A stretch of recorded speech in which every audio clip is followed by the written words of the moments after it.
What's up, guys? 2 years ago the iPhone 4 was released. Actually it was in June.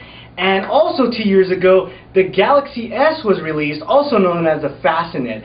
Oh guys, this is gonna be good. Get ready, go grab some popcorn because this is gonna be awesome. Let's get started. So I have the Verizon Fascinate on the right, which was released in September of 2010.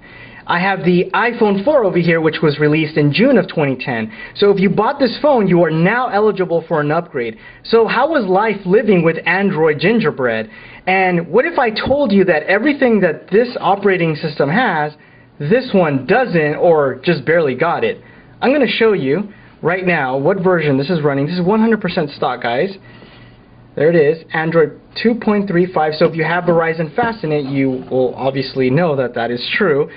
And one thing to know before we jump right into the operating system, and I'm going to show you both comparison, is that this phone has a 4-inch display. Now this is not the iPhone 5, but the iPhone 5 just got a 4-inch display.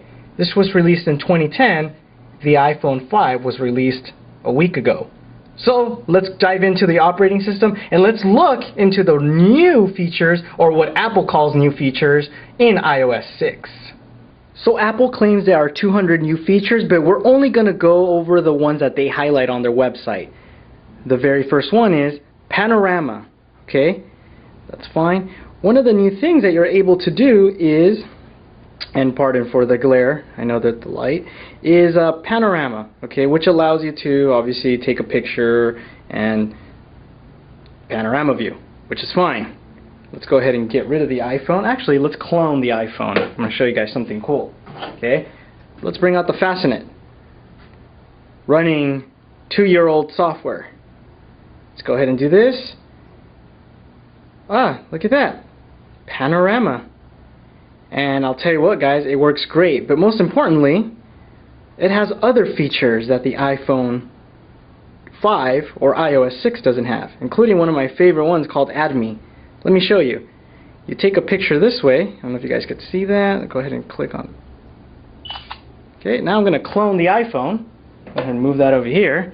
Now watch. I have to make sure just to try and align it as best as possible. It's about right there. And check this out. I've cloned the iPhone. How cool is that? I used to always send pictures to my friends that I got 2 dogs, and it works really good. Those are great features that I always used to use. Not available on iOS. So another thing that Apple calls new feature is reply with message.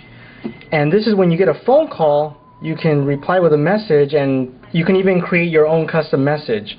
Let me go ahead and show you over here on Android. You would just have to go to Call Settings, Ignore with Message. Here's the messages that I've already created, or create a new one. There you have it. So another new feature is the ability now to share with Facebook. I'm going to go ahead and show you that. So when you do that, you can do Facebook, something that wasn't available before in iOS. This was always available on Android even from the beginning. Go ahead and hit More, Share Page. There you have it, Facebook. Like I said, this was always available on Android, and as a matter of fact, you can share even with more different social networks, and including Dropbox and many more other applications. Now this one blows my mind because it finally took Apple how many years to come out with this one, and this is the ability to attach a video or an image through your email.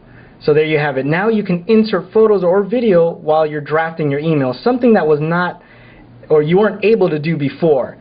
With Android, that has always been the case. All you do is go to your menu and you can attach not only a video or audio, but you can attach just about any type of file.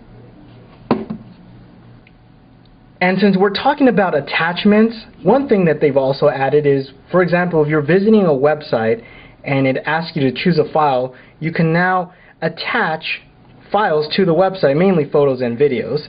And I'll show you over here on Android, same website. Go ahead and choose File, and it'll allow me to choose from my gallery, music, and voice recorder.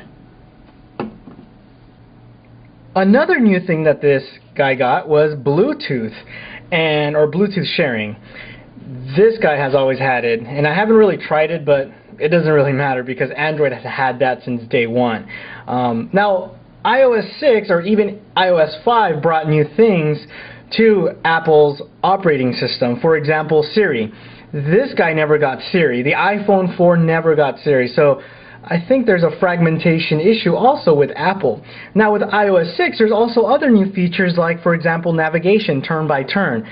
Unfortunately, the iPhone 4 will not be getting turn-by-turn directions, and this guy over here has always had it. FaceTime over 3G is something that the iPhone 4 will also not see. So we can see clearly a pattern of also fragmentation and features that old phones will never get. So there you have it, folks. What does this mean? I mean, think about it.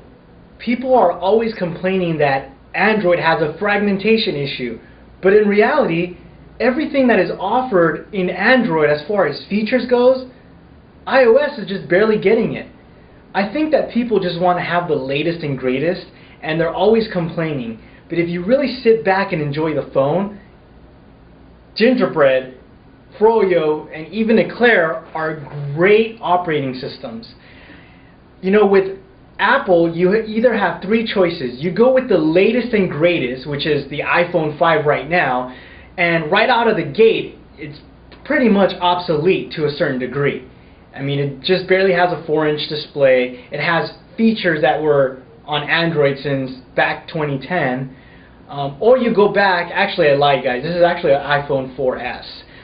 It looks exactly like an iPhone 4 and you guys would have never known that. The reason why I got an iPhone 4S is because since I'm actually buying this and to do this demo, I realized that for $25 more I can get a 4S, which made sense. Anyway, you go with the iPhone 4S, and if you buy this, you're already obsolete as it is. There's features that you don't get with iOS 6, and if you get the iPhone 4, well, that's just older than dirt. Let me know what you guys think. Let me know your thoughts.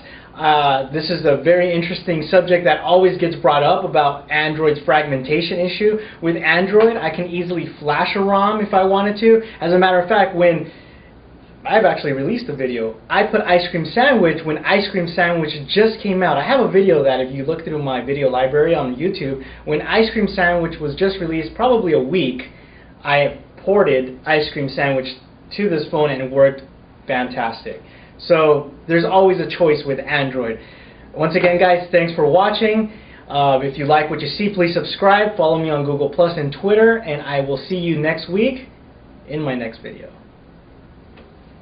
Oh yeah, and tune in next week for 10 things I hate about Android.